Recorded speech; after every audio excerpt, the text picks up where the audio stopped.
दोस्तों, आपने सुना ही होगा कि सुख और दुख एक ही सिक्के के दो पहलू हैं। जिस प्रकार हमारे जीवन में सुख हमेशा के लिए नहीं रहता, ठीक उसी प्रकार हमारे जीवन में दुख भी हमेशा के लिए नहीं रहता और परिवर्तन ही इस संसार का नियम है।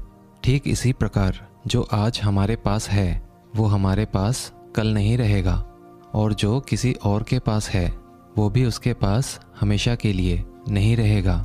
दोस्तों, आज की ये कहानी इसी पर आधारित है और आज हम इस कहानी के माध्यम से यही जानने वाले हैं कि क्यों हमारे पास आज जो है उस पर घमंड ना करके बल्कि हमें अपने जीवन को शांति और सुख से जीना चाहिए।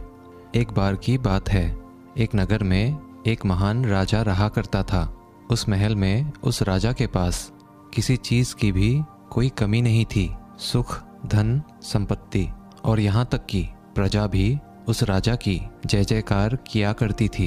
एक दिन उस राजा ने अपने महल में सभी विद्वान पंडितों को एक साथ बुलाया और उनसे कहा कि बताइए, क्या कोई ऐसा मंत्र है जो हर परिस्थिति में, हर स्थिति में, हर जगह, हर समय, हर खुशी में, हर दुख में, हर हार में और हर जीत में, लगभग हर प्रकार के सवाल में बस वही एक उत्तर काम आता हो।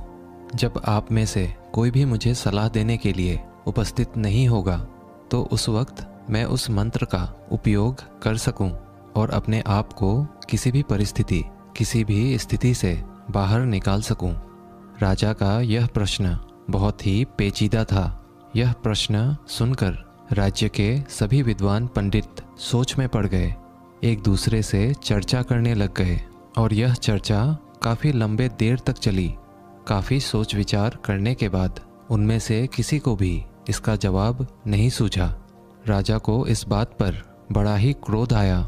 राजा ने कहा, क्या इस महल में कोई भी ऐसा व्यक्ति उपस्थित नहीं है जो मेरे इस सवाल का जवाब दे सके?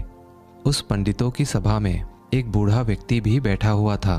वह बूढ़ा व्यक्ति खड़ा हो जाता है और उसने राजा से कहा, हे राजन, तुम्हें यहाँ पर इसका जवाब कोई नहीं दे सकता, लेकिन मैं एक ऐसे बौद्ध भिक्षु को जानता हूँ जो तुम्हें तुम्हारे इस सवाल का जवाब अवश्य ही दे सकते हैं। उस बूढ़े व्यक्ति की बात सुनने के बाद राजा कहता है, हे माननीय, आप ही मुझे बताइए कि वो बौद्ध भिक्षु मुझे कहाँ मिलेंगे। इस पर वो बूढ़ा व्यक्ति कहता है, हे राजन, पास ही में एक छोटा सा जंगल है और वहाँ पर वे अपना आश्रम बनाकर रहते हैं। अगर आप चाहें तो मैं आपको वहाँ पर ले जा सकता हूँ। वह राजा तुरंत ही उन बौद्ध भिक्षु से मिलने के लिए तैयार हो गया। वह राजा और वो बूढ़ा व्यक्ति पास ही के जंगल में उस बौद्ध भिक्षु से मिलने के लिए पहुँच जाते हैं। वहाँ पर पहुँचने के बाद वह राजा उन बौद्ध भिक्षु को प्रणाम करता है और उनसे कहता है कि क्या आप मेरे इस प्रश्न का जवाब दे सकते हैं। वह बौद्ध भिक्षु बड़े ही ज्ञानी थे। उनके पास जो कोई भी अपनी समस्या लेकर आता था वो वहाँ से कभी भी खाली हाथ नहीं जाता था।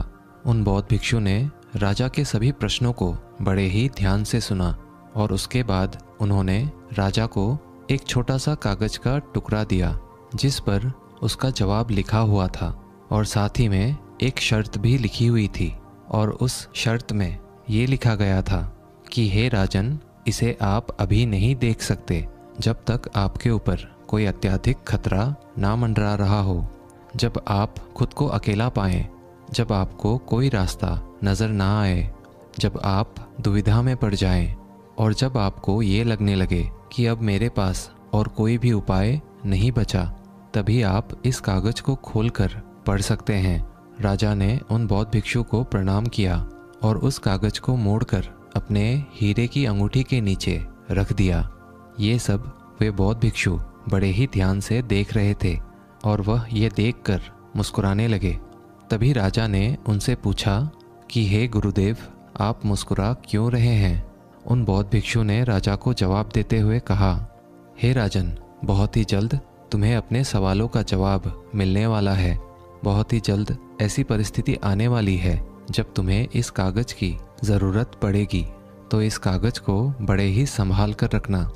फिर राजा ने उन्हें प्रणाम किया और फिर वहाँ से अपने महल की ओर लौट आए। राजा के महल में कुछ दिनों तक सब कुछ बहुत ही अच्छा चल रहा था। राजा के जीवन में और उनके साम्राज्य में किसी चीज़ की कोई कमी नहीं थी। लेकिन एक दिन अचानक पड़ोसी राज्य ने राजा के राज्य पर हमला कर दिया। राजा और उसकी सेना ने बहुत ही बहादुरी से लड़ाई की, लेकिन राजा इस लड़ाई को हार गए। राजा को अपने घोड़े पर सवार होकर वहां से भागना पड़ा, लेकिन दुश्मन राजा ने उनका पीछा नहीं छोड़ा। दुश्मन राजा उनका पीछा लगातार कर रहे थे और लगातार उनके करीब आते जा रहे थे। राजा अपनी जान बचाने के लिए लगातार भागते जा रहे थे। अचानक ही उन्होंने देखा कि उस सड़क का अंत हो चुका है और वहीं पर उन्होंने अपने घोड़े को रोक दिया। जहां पर वे खड़े थे उन्होंने देखा कि वो सड़क नीचे की तरफ जा रही है और तकरीबन 1000 फीट की गहराई पर पथरीली घाटी भी थी। अगर राजा ने अपने घोड़े को सही समय पर नहीं रोका होता तो राजा का अंत तय था और फिर वो कभी भी वापस नहीं लौट पाते। लेकिन अभी भी शत्रुओं के घोड़ों के दौड़ने की आवाज़ आ रही थी और अब राजा का दिल जोरों से धड़क रहा था। उनकी बेचैनी बढ़ती जा रही थी। राजा को कुछ भी समझ नहीं आ रहा था कि वो करे तो क्या करे, कहाँ जाए। कोई भी रास्ता उन्हें नहीं दिख रहा था। तभी अचानक राजा ने देखा कि उसकी अंगूठी में लगा हुआ हीरा धूप से चमक रहा है और उसी अंगूठी के नीचे राजा ने वो संदेश भी छुपा रखा था जो राजा को हीरे की चमक से याद आ गया। राजा ने अपने हीरे की अंगूठी को निकाला और उस संदेश को पढ़ना शुरू किया। उस छोटे से कागज के टुकड़े में लिखा था कि ये समय भी बीत जाएगा। राजा ने इसे एक बार पढ़ा, फिर दोबारा पढ़ा और ऐसा करके उन्होंने इसे कई बार पढ़ा और इसे समझने की कोशिश की। तब उस राजा को ये एहसास हुआ कि ये बात बिल्कुल सही है। कुछ दिन पहले मैं अपने राज्य में आनंद ले रहा था। सुख, धन, संपत्ति, साम्राज्य सब कुछ मेरे पास था और आज मेरे पास कुछ भी नहीं है। मेरे पास वो मेरा राज्य भी नहीं है और ना ही अब कोई मेरे पास सुख बचा हुआ है। आज इस वक्त मैं अपनी जान बचाने की कोशिश कर रहा हूँ और मेरे सुख के वो दिन बीत गए हैं। ठीक इसी प्रकार ये भी समय नहीं रहेगा और खतरे के ये जो 2 दिन हैं ये भी बीत जाएंगे। इतना समझते ही उस राजा के चेहरे पर एक अजीब सी शांति छा गई। वह राजा वहीं पर खड़ा रह गया। उसने इससे सुंदर जगह आज तक नहीं देखी थी। वह जगह प्राकृतिक सुंदरता से भरपूर थी। उसे कभी नहीं पता था कि इतनी खूबसूरत जगह भी उसके राज्य का एक हिस्सा थी। राजा को वह संदेश समझ में आ चुका था जिससे राजा के मन को बड़ी ही शांति मिली। अब राजा ये भी भूल चुके थे कि उनके शत्रु पीछा कर रहे हैं। राजा वहीं पर बैठकर कुछ देर आराम करते हैं। कुछ देर बाद उन्हें ये एहसास हुआ कि उनके पीछे उनके शत्रु लगे हुए थे जिनके घोड़ों की आवाज़ तेजी से बढ़ रही थी, लेकिन अब वो धीरे धीरे कम हो रही है। ऐसा प्रतीत हो रहा था कि मानो वे लोग उस जगह के किसी और हिस्से में चले गए हैं और जहाँ पर वो राजा खड़े थे वहाँ पर उनका कोई भी शत्रु नहीं पहुँच पाया। वह राजा बड़ा ही बलवान था। उसने कुछ दिनों तक अपने जीवन को छोटा मोटा काम करके चलाया, लेकिन राजा ने अभी हार नहीं मानी थी। राजा ने अपनी सेना को फिर से एकत्रित किया, युद्ध के लिए तैयार किया और शत्रुओं पर आक्रमण कर दिया। अब की बार राजा की सेना ने फिर से बहादुरी से लड़ाई की और राजा ने इस बार शत्रुओं को पराजित कर दिया। वह राजा अपने साम्राज्य को वापस पा चुका था। अब जब वो जीत के बाद अपने साम्राज्य में लौट रहा था तो पूरी राजधानी में उसका बहुत धूमधाम से स्वागत किया जा रहा था। जीत की खुशी मनाई जा रही थी। हर कोई उत्सव मना रहा था। हर घर के लोग राजा के ऊपर फूल बरसा रहे थे। लोग नाच रहे थे। तभी अचानक राजा के मन में ये एहसास हुआ कि वह सबसे बलवान राजा है। वह सोचने लगा कि मैं सबसे ज़्यादा बहादुर हूँ और महानतम राजाओं में से एक हूँ। मुझे हराना संभव नहीं है। इस तरह का स्वागत और सत्कार देखकर राजा के मन में अहंकार का बीज उत्पन्न होने लगा। तभी अचानक वो हीरे की अंगूठी धूप में फिर से चमकने लग गई। राजा को फिर से याद आया कि उसके नीचे एक संदेश है। राजा ने उस अंगूठी को निकाला और उस संदेश को फिर से पढ़ा। उस संदेश में लिखा था कि यह भी गुजर जाएगा। वो राजा बिल्कुल मौन हो गया। उसके मन में फिर एक शांति छा गई। राजा का चेहरा अहंकार से पूर्ण परिवर्तन से होकर गुजरा। वह पूरी तरह से दीनता की स्थिति में चला गया। उसने सोचा कि यदि यह भी गुजर जाएगा, इसका मतलब यह भी मेरा नहीं है। हार मेरी नहीं थी, जीत भी मेरी नहीं है। मैं तो केवल ये सब देखने वाला हूँ। सब कुछ समय के साथ ऐसे ही बीत जाता है और हम तो केवल इन सब के साक्षी हैं। हम देखने वाले हैं। जीवन आता है और जीवन चला जाता है। सुख आता है और सुख भी चला जाता है। दुख आता है, दुख भी चला जाता है। ये सब लम्हे यूं ही गुजर जाते हैं। इसीलिए मुझे इनका आसक्त नहीं होना चाहिए। इस सब के साथ अगर हम अपने जीवन को देखें और चुपचाप उन सभी चीज़ों का मूल्यांकन करें तो हम पाएंगे कि ये समय भी गुजर जाएगा।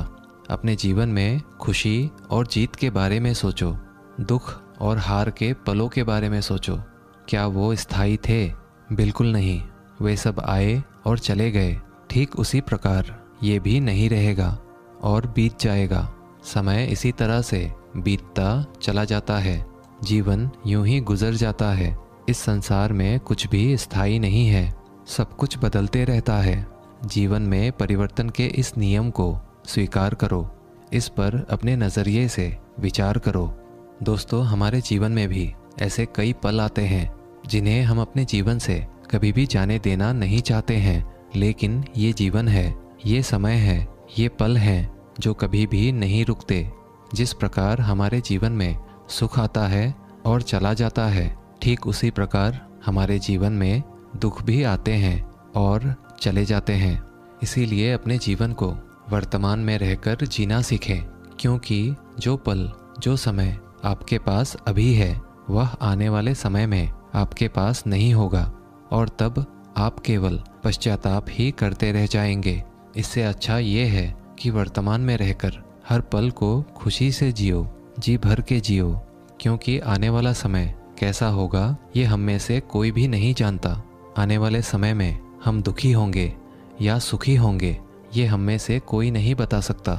लेकिन आज जो हमारे पास है, चाहे वो कुछ भी हो, चाहे वो कितने पल भी हों, वो हमारे हैं और उन्हें हम खुल के जी सकते हैं, उनमें खुश रह सकते हैं। तो भला हम इन कीमती पलों को ऐसे ही व्यर्थ क्यों जाने देते हैं? क्या आपने इस बारे में कभी विचार किया है? सुख और दुख एक ही सिक्के के दो पहलू हैं। ये कभी भी स्थायी तौर पर नहीं रहेंगे, ये भी बीत जाएंगे। आप इस बदलाव के सिर्फ और सिर्फ एक साक्षी हैं। इसका अनुभव करो, समझो और अपने जीवन को हर पल खुशी से जियो। और जब भी आपका कोई कठिन समय आपको परेशान कर रहा हो, तो बस एक बात याद रखना कि ये परिस्थिति भी ज़्यादा देर नहीं रहेगी। इसका भी समय आएगा। किसी न किसी दिन, किसी न किसी समय ये भी गुजर जाएगा। तो दोस्तों, आज की इस वीडियो से आपने क्या सीखा, हमें कमेंट करके ज़रूर बताइएगा। अगर आपको ये कहानी अच्छी लगी हो तो वीडियो को एक लाइक और चैनल को सब्सक्राइब कर ही लीजिएगा। मिलते हैं अगले वीडियो में। तब तक के लिए धन्यवाद।